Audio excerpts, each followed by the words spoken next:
خسته نباشی. آره خوبم. ای بای. نه چیزی نیست. چیزی نیستش. طول با شما؟ طول با شما دیگه. نیست چیزی. خاک بزن. این چیه؟ نه چیزی نیستش. چیزی نیست. چیزی نیست. چیزی نیست. یعنی چه چیزی نیست؟ نگاه کن. حسن بنا نه olup ده. خودش فهمیده. خودش فهمیده. بنا نه olup.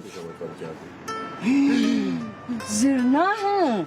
چرا دعوا میکنی؟ چرا میری آخه؟ عجب بابا از نکن شما پدر منی نگو این حرفو. آخه میتونم بگم بابا نه اجازه بدید. این آقا منو برداشته برده پیش آقای اسماعیل سگدست، بعد منو دعوا انداخته با پسرش، بعد پسرش یه جا زدم، بعد دوباره اون منو زد، آخرش که دیگه داشتم میباختم و بازنده میشه از این دعوای مخاف تو خیابونی و اینا هستش اونجا با اسمشو زدم با مشت زد به صورتم.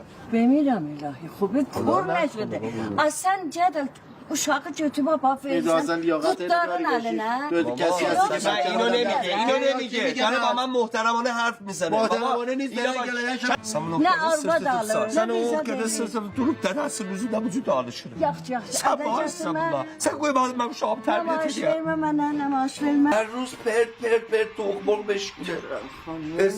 اسراف چه خرافاتی آخه. نه خب داری دور میشی.